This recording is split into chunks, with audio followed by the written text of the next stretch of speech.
I'm a student of communism, and the communists set up various groups and various societies. Their society that they set up to promote homosexuality in this country was called the Mattachine Society.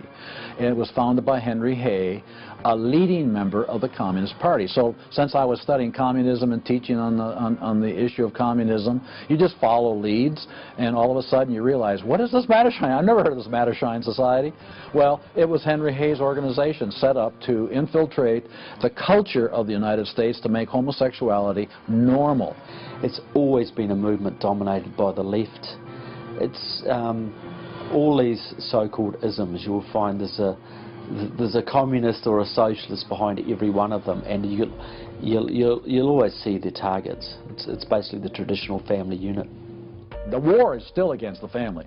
If you go back to the Communist Manifesto and read Karl Marx carefully, the war is against what they called the bourgeois family, which was really the biblical family, father, mother, and child. They want to plow through marriage. They want to change the very definition and meaning of marriage, because their open door to engineering society in this utopian way is blocked by the very values of our Christian civilization that's taught through marriage.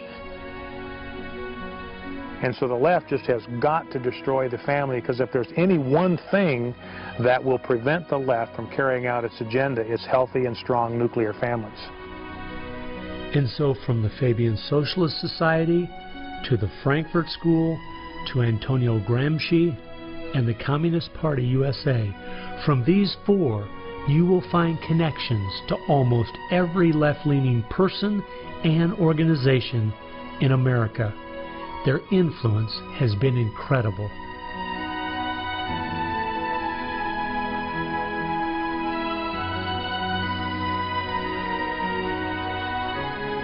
It was in the 1960s, all the groups on the left seemed to realize Antonio Gramsci was right. In a Judeo-Christian society, you will never be able to persuade people to rise up in a Marxist revolution and start killing each other off. The only way to take the culture down is through penetrating the institutions of influence to change the people from within.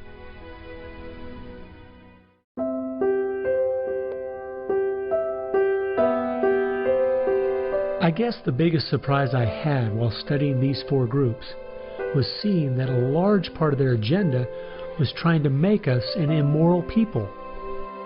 The communists knew in the 1930s and since that time, and the leftists know today, that if you can break down the cultural traditions, the basic rules of morality, then it's much easier to move people in different directions that are counter to the good of society.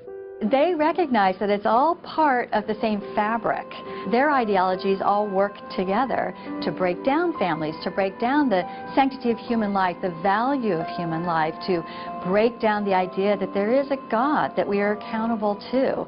They essentially are validating the Judeo-Christian worldview by the very things they attack. Because in their effort to destroy our culture, they know that they have to go after the very things that the Judeo-Christian tradition honors and values. Morality, belief in God, faith, the importance of family, the sanctity of life, the sanctity of marriage. It's amazing our enemies could see our morality was our greatest strength. And yet so many Americans don't seem to get it. Morality is simply having the character to do what you should do instead of what you have the freedom to do. And that's the only way freedom works. A people cannot be given freedom without morality, or they will self-destruct. And that's what we see happening in America today. The bottom line is freedom and free enterprise are simply fruit on the tree of morality. Our founding fathers clearly understood this principle, and so do our enemies.